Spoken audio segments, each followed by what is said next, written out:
Amigo Blaugrana, le président de l'Athletic Bilbao ne comprend pas que Nico Williams veuille rejoindre le meilleur club d'Espagne, et ses caprices n'y changeront rien. Regardez ce que John Uriart tente de faire pour retenir Nico Williams. Le FC Barcelone pourrait-il recevoir une interdiction de transfert? Comprenez bien tout cela, car la journée est mouvementée et Laporta veut sécuriser sa défense. Il a déjà renouvelé avec certains cracks en pensant à la prochaine saison. Pendant ce temps, Hansi Flick pointe du doigt le nouveau Haaland et la direction ne peut pas se reposer. L'entraîneur veut un nouveau numéro 9, sachant que Lewandowski a déjà 36 ans et rien de mieux qu'un nouveau Haaland pour mener l'attaque. Aujourd'hui est rempli de nouveautés et je vais tout vous raconter. Mais avant, assurez-vous d'être abonné à notre chaîne et passons à ce qui compte.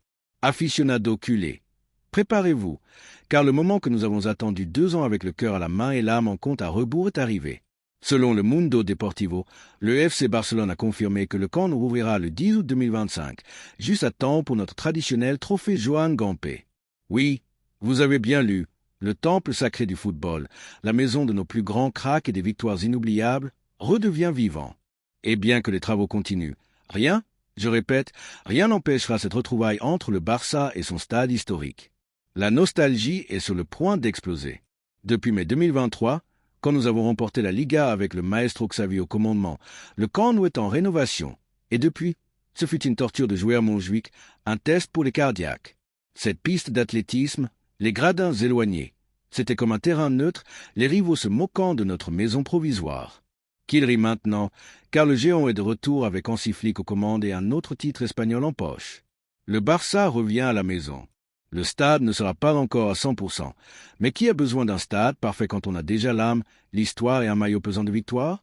La réouverture sera partielle, mais inclura un nouvel anneau de gradins, des zones VIP de luxe, un toit rétractable, des écrans géants flottants et même un mirador. Cela semble sorti d'un film futuriste, mais c'est réel et c'est à nous. Quand tout sera prêt, le camp nous pourra accueillir jusqu'à 110 000 âmes assoiffées de football authentique, contre 99 000 auparavant. Ce sera la chaudière la plus chaude de la planète, l'enfer bleu et grenat où même les rivaux les plus vaillants tremblent en foulant la pelouse. Et si vous pensez que ce n'est que de l'apparence, attendez. La direction sait que cela rapportera beaucoup d'argent aux caisses, ce qui signifiera des renforts de poids, des investissements dans le centre de formation et une équipe de plus en plus compétitive. Le nouveau camp nous est plus qu'un stade. C'est le moteur qui ramènera le Barça au sommet de l'Europe. Et le meilleur reste à venir. Cette retrouvaille lors du Joan Gamper devant nos supporters sera la première étape vers une nouvelle ère glorieuse. Peu importe qui sera le rival, qui viendra, ce ne sera qu'un invité secondaire dans notre spectacle de retour à la maison. Alors, notez bien, culé, le 10 août 2025, la date qui restera dans l'histoire, le jour où le camp nous respirera à nouveau et où le Barça rugira plus fort que jamais. Et que ceux qui doutent se préparent pour le bruit, car le plus grand stade d'Europe est de retour, et avec lui, le meilleur club du monde. Visca el Barça et Visca el Camp Nou, qu'ils fiscalisent ce qu'ils veulent, ici, c'est le Barça. Joan Laporta, le président, ne se contente pas de montrer sa présence. Il met les 2 pieds dans la porte en réponse aux caprices de l'Athletic Club concernant Nico Williams. Et comme un bon leader du meilleur club du monde, il le fait avec classe, fermeté et cette touche de provocation que nous aimons tant. Pendant la Copa Coman, oui, ce tournoi de golf où Laporta et Ronald Koeman ont scellé la paix après de vieilles querelles, le dirigeant Blaugrana en a profité pour clarifier que le Barça ne doit rien à personne et que toute cette histoire avec Nico Williams est gérée avec transparence, bien sûr, intelligence de marché. D'abord, Laporta a répondu à l'Athletic, qui a tenté de se réunir avec la Liga et a même demandé des détails financiers du Barça. Quelle honte, non? Sans perdre de style, il a lâché cette perle. Que chacun fasse ce qu'il a à faire, nous faisons ce que le Barça doit faire, profiter des opportunités que le marché offre, basé sur ce que dit notre directeur sportif et notre entraîneur. Je n'ai rien de plus à dire, j'espère qu'ils respecteront ce que nous faisons, tout comme nous respectons ce qu'ils font. En d'autres termes, s'ils sont mécontents, c'est parce que nous faisons les choses bien. Concernant la fuite d'informations de la Liga à l'Athletic, Laporta est resté imperturbable. Les comptes des clubs ont un haut degré de confidentialité, mais ce que fait le Barça est l'affaire du Barça. Nous respectons tout ce que la Liga exige. Si une opportunité se présente et qu'elle implique de payer une clause, le Barça est prêt. Exactement, le club a les fonds prêts pour payer la clause de Nico Williams si c'est la décision. Il n'a pas mentionné de nom, mais l'allusion était claire. Qui comprend, comprend. Et le point fort est arrivé quand on lui a demandé à propos de la fiscalisation que l'Athletic veut faire pour vérifier que le Barça respecte le fair play financier. Laporta a répondu sans ciller. Nous n'avons rien à cacher, qu'il fiscalise. Nous voulons seulement que tout le monde soit traité de la même manière. Nous ne nous sentons pas persécutés, nous faisons les choses bien. Bam, le message est clair. Le Barça est propre, confiant et a les yeux fixés sur de grands renforts. Qui oserait douter qu'il reste à regarder depuis les gradins tandis que le club le plus glorieux du monde se renforce. Le Barça va renforcer le mur, Laporta veut une défense imbattable pour 2025/26, 3 renouvellements en ligne de mire. Aficionado culé. Si vous avez aimé voir le Barça de la saison dernière fermer la porte avec autorité, accrochez-vous, car les choses deviennent sérieuses. Le club veut commencer le cycle 2025/26 avec la défense complètement blindée, et pas seulement sur le terrain, mais aussi dans les contrats. Des informations fraîches de Mundo Deportivo révèlent que Joan Laporta et son équipe bougent déjà pour renouveler 3 pièces clés du système défensif.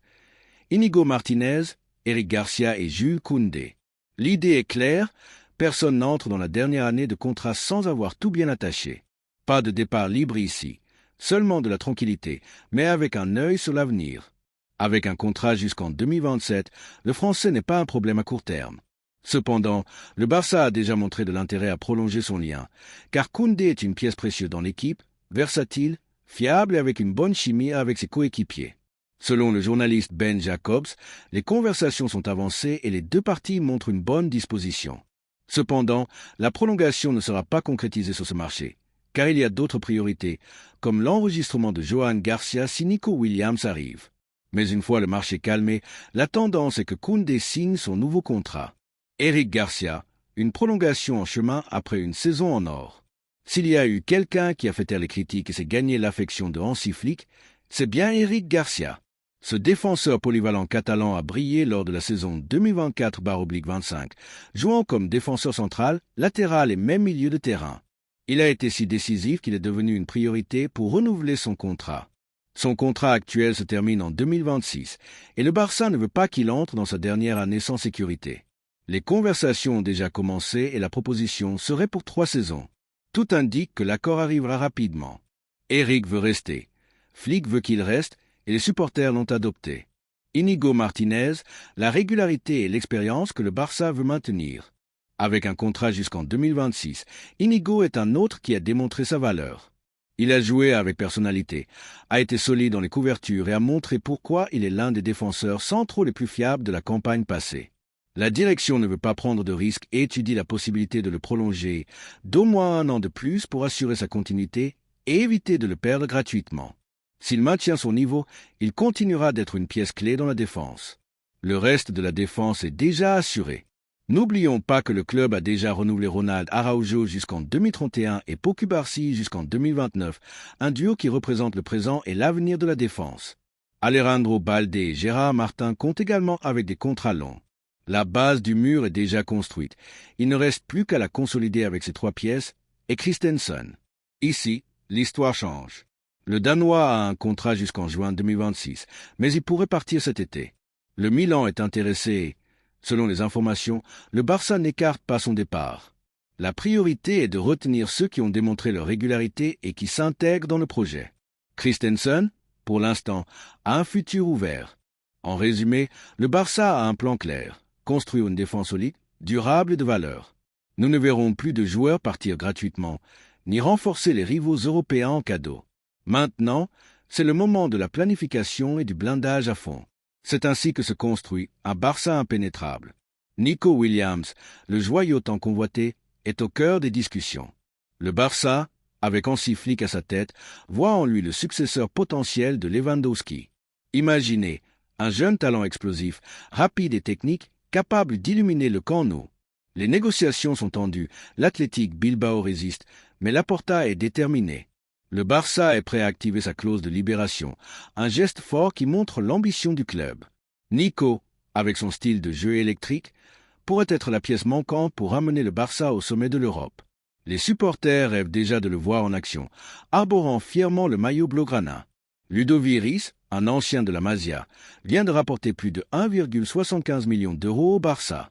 Vous ne vous souvenez peut-être pas de l'avoir vu jouer avec notre maillot, mais le nom de Ludovic vient d'injecter des fonds frais dans les caisses du Barça. Le milieu de terrain néerlandais de 25 ans, passé inaperçu dans l'équipe première lors de la saison 2019-20, a été vendu par Hambourg au club Bruges de Belgique pour 7 millions d'euros. Le Barça, avec intelligence, s'est assuré 25% d'une future vente en 2021. Résultat, plus de 1,75 million d'euros entrent directement dans les comptes du club. Le côté positif des exculés à travers le monde peut sembler peu dans un marché aux chiffres astronomiques, mais ce type d'opération montre comment la direction actuelle tire profit même des joueurs qui n'ont pas réussi à la Masia ou dans l'équipe première. Ludovic, par exemple, n'a été convoqué que 2 fois par Koeman lors des matchs contre Naples et le Bayern en Ligue des Champions 2019-20 et n'a même pas officiellement débuté. Maintenant, après d'être passé par Osnabrück, Groningen et Hambourg, il défend les couleurs de Bruges, laissant au passage un peu d'argent au Barça. Mais ce n'est pas tout. Le Barça a une petite fortune qui entrera cet été. En plus de Rhys, d'autres ex-joueurs formés au club ou ayant eu un passage discret laissent des gains grâce à des clauses bien pensées dans leur vente. Regardez la liste. Jean-Claire Todibo, vendu à West Ham, et le Barça reçoit 8 millions d'euros, 20% de la vente. Ferran Jugla au Celta de Vigo, et le Barça reçoit 50 000 euros. Ilias Akomak au Celta, avec 600 000 euros, dont 100 000 euros pour le Barça. Alex Collado est allé à Al-Shamal au Qatar, et le Barça reçoit 500 000 euros. Et il pourrait encore y avoir des revenus de Z Abd Betty et d'Oscar Mingueza au Celta. Tout cela représente des millions qui entrent directement dans les comptes du Barça, sans effort, simplement en récoltant les fruits de clauses intelligentes. Et que cela a-t-il à voir avec le supporter? Très simple, chaque euro qui entre aide le Barça à respirer dans le fair play financier et augmente le pouvoir pour renforcer l'équipe, comme ce pourrait être le cas avec la possible arrivée de Nico Williams ou un autre grand recrutement dans un marché compliqué. Ces ventes mineures sont une munition précieuse. Alors, supportez, célébrez le Barça qui regarde vers l'avenir, mais gagne aussi avec le passé. Et si même Ludovic génère 1,75 million, imaginez ce qui arrivera quand Nico, Gabi, Cubarsí et Lamine seront protagonistes au plus haut niveau en Europe. Visca et Barça, même ceux qui n'ont pas joué ici, aident à construire notre grandeur. Yvan Perry dit non au Barça et signe avec le PSV.